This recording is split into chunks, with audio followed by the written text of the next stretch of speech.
بسم اللہ الرحمن الرحیم۔ السلام علیکم ورحمۃ اللہ وبرکاتہ۔ سبق آموز کہانی۔ کہتے ہیں کہ ایک دن ایک چور کو راستے میں ایک بٹوا ملا جس میں بہت سے پیسے تھے۔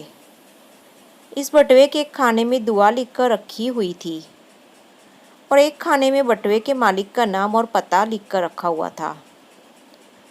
چور نے وہ بٹوا صحیح سلامت اس کے مالک کے حوالے کر دیا۔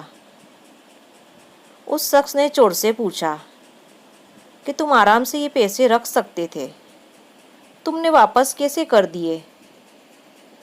چور نے جواب دیا، آپ نے بٹوے میں جو دعا لکھوائی ہے اس عقیدے پر لکھوائی ہوگی کہ اگر یہ کھو جائے تو اس کی دعا کی برکت سے آپ کو بٹوا واپس مل جائے۔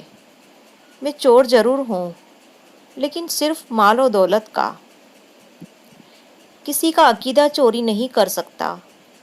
اگر میں آپ کا بٹوا واپس نہ کرتا تو آپ کا اعتماد اس دعا پر کمزور پڑ جاتا، تو تب میں آپ کے ایمان کا چور ہوتا، اور یہ مال و دولت کی چوری سے 1000 گنا بڑا گناہ ہے۔